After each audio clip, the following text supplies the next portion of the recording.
10, 9, 8, 7. RS-25 engines lit. 4, 3, 2, 1. Booster ignition. And liftoff. The crew of Artemis II now bound for the moon. Humanity's next great voyage begins.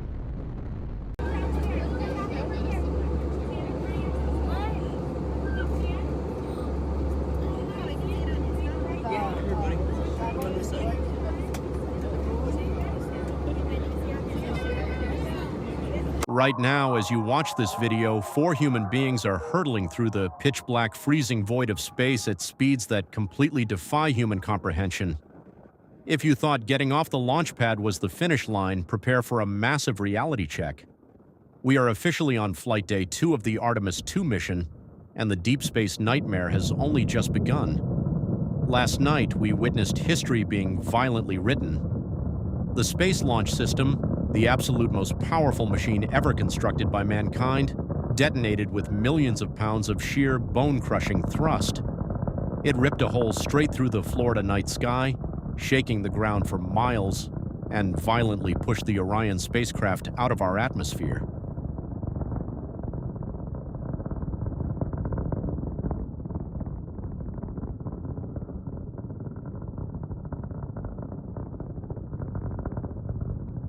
But that explosive launch was just the prologue. Today, the Earth is rapidly shrinking in their rearview mirror. They have officially severed the cord. The massive engines have fired for the Trans-Lunar injection, violently accelerating this crew out of Earth's gravitational chokehold.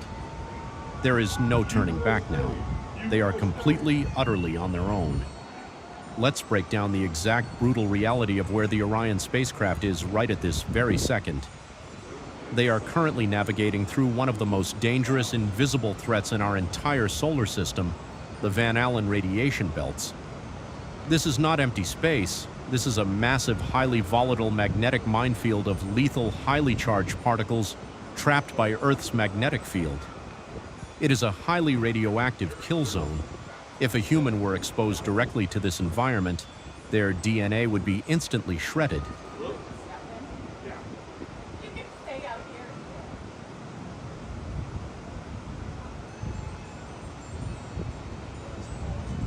The crew is relying absolutely entirely on Orion's heavily shielded hull to survive this gauntlet.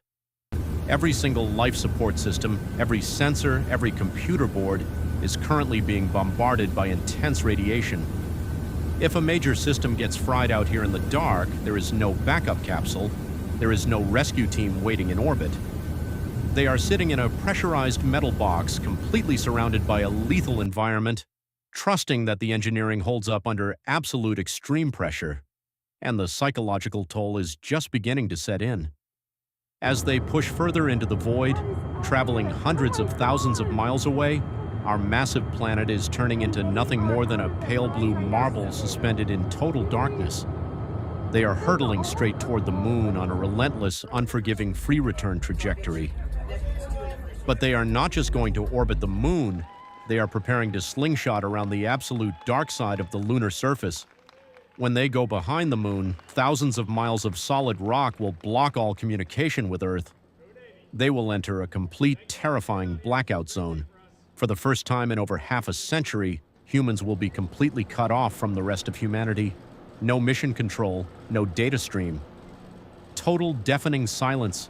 They will be heading toward a staggering distance of 4,700 miles beyond the far side of the moon. That is deeper into the dark abyss of space than any human being has ever survived.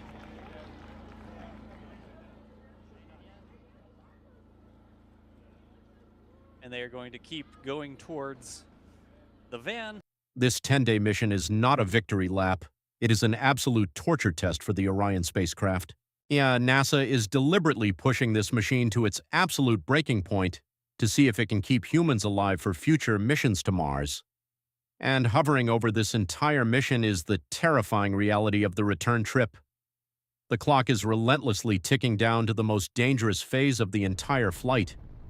To get back home, this crew will have to fall from the moon and slam into Earth's atmosphere at a catastrophic speed of 25,000 miles per hour.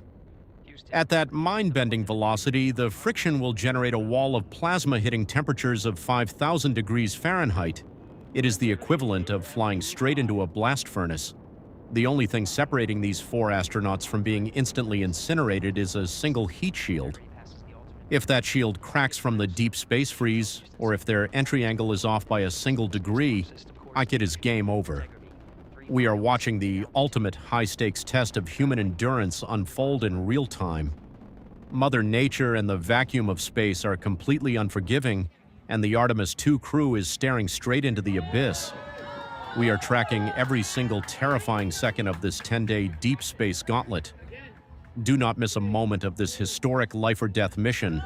Hit that subscribe button right now, turn your notifications all the way on, and stay incredibly alert. The space race is back, it is absolutely ruthless, and we will see you in the next update.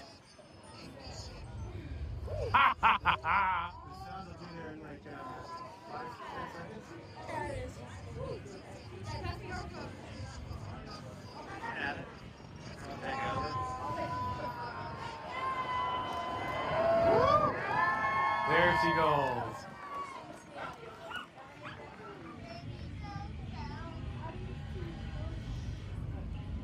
Oh, this is such a beautiful rocket. Here comes the sound. There it is.